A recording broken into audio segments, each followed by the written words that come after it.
پیغمبر علیه السلام گفت این جبرئیل؟ جبرئیل کجاست؟ جبرئیل گفت لبیک لبیک یا رسول الله. آمد. گفت که چی میگین؟ اشک مبارک ریختن گرفت. نزهت الناظرین نقل میکنه گفت چرا گریان دارین؟ از مرگ میترسین؟ چی میگی ای جبرئیل؟ چرا از مرگ بهراسم؟ حالات امتای ما چطور میشه ای جبرئیل؟ حضرت جبرئیل را به آسمان احیاء العلوم نزهت الناظرین روض الفایق نقل میکنه. پس آمد گفت خداوند میگه که در میدان محشر تا که امتای تو خلاص نشوه به دیگه امتای اجازه نمیتم جنت درآیه. میفهمین لیاقت خود را ای امت محمد رسول الله علیه السلام؟ ای کسانی که در خارج کشور هستین و در داخل و صدای من میشنوین، آواز محمد رسول الله را متوجه باشین صلی الله علیه و سلم که از حلقوم این بیچارگان شاید براید، چون خودشان که امروز نیست برای ما تبلیغ کنن.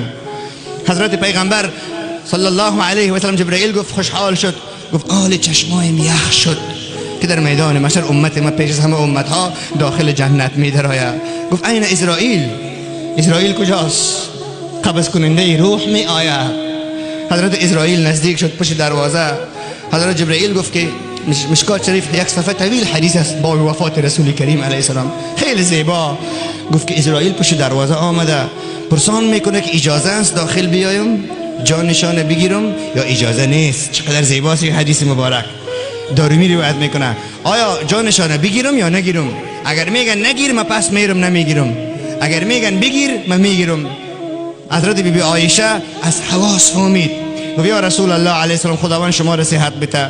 اما پیغمبر علیه السلام گفت لا بل الرفیق الاعلی، الرفیق الاعلی. نه بس دنیا دیگه دلم گرفته، میرم پیش حضرت مولا، پیش حضرت الله جل جلاله. بس است. اسرائیل اجازه بدین داخل بیاید. اسرائیل داخل آمد. جبرئیل به روایت دیگر غیر از مشکات و غیر از بخاری به دیگر روایت روی خود دور داد. پیغمبر اسلام اشاره کرد به قلب خود که ای جبرئیل چرا رویت دور میتی؟ مگر خوشت نمیایم؟ گفت نه جان کندنتان دیده نمیتونم یا رسول الله صلی الله علیه و سلم. خصائص الکبری امام سیوطی صاحب نقل میکنه وقتی که جبرئیل علیه السلام جان مبارک رسول الله علیه السلام گرفت، لکها فرشته در آسمان استقبال میکرد روح مبارک حضرت محمد رسول الله علیه السلام.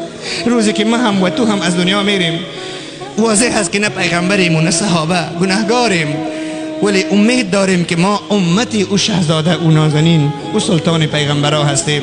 خداوند ما اوتر هم در او روز بیابرو نسازه. چرا با مسلمان های صالحین فرشته ها پایان میشن، ابریشمای سبز و سفید می آورن، بسیار به خوشی و استقبال و افتخار به بالا روح مسلمان دیندار را میبرن. الله ما اوتر از او بنده هایی بسازه که الله از ما راضی باشه، نه که از ما قهر باشه بالای ما غضب نازل کنه. الله قهرش از بالای کافه ملت اسلام آمین بگوین پروردگار را دور بسازه. حضرت علی صاحب روایت داره، خصائص الکبری نقل داره.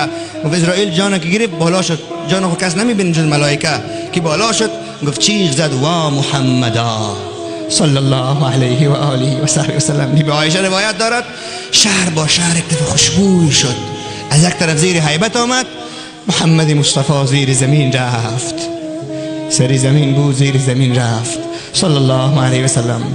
عالی بوری به مدینه قصه ها را یاد داشته باشی باز میفهمی که مدینه رفتن چقدر لذت دارد.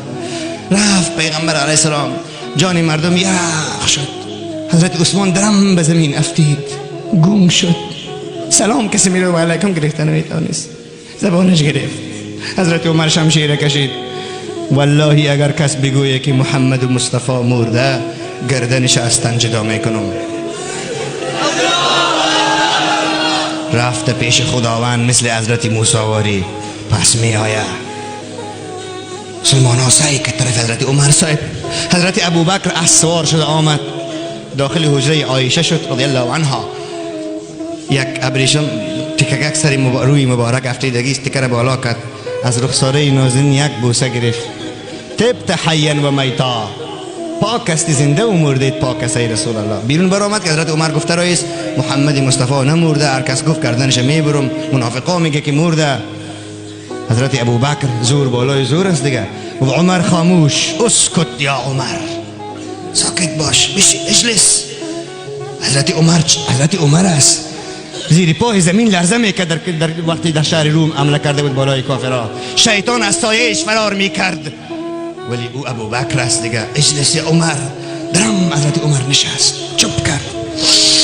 این آیاتی که ما براتون پیشتر خواندم ابو بکر صاحب و ما محمد الا رسول، و نیست محمد مصطفی مگر پیغمبر است. باز اف این مات او قتل انقلبتم علی اعقابکم قد خلت من قبله الرسل شمان. پیغمبرها دیگه هم گذشته رفته وفات شده. وقتی که وفات شما بر پاشنه‌های پایتان باز میگردین، حضرت عمر گفت تو سعی کردن گویا این آیت نو نازل شده باشه، یادم رفته بود.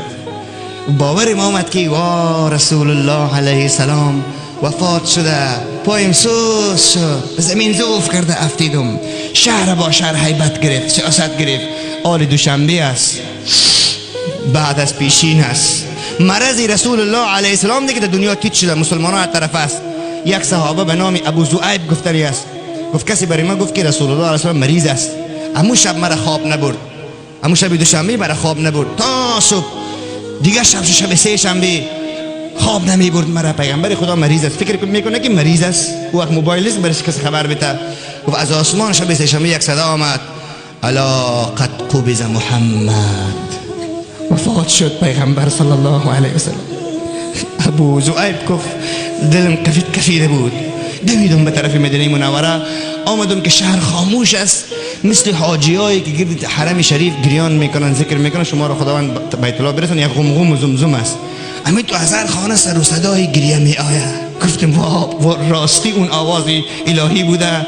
پیغمبر علیه السلام از دنیا رفته. از هر کوچه اشک میریدم، یتیما و بچه ها حتی گریان میکردن. حضرت انس میفرماید روزی که رسول الله علیه السلام در مدینه شریف آمد از نیکبخترین روزهای ما بود و از روشنترین روزهای ما، ولی روزی که رسول الله علیه السلام وفات شد از تاریکترین روزهای ما بود. ما ایش خود دیوانه فکر میکردیم که ما ایش دیوانه هستیم، بشریت خود را فراموش کرده بود.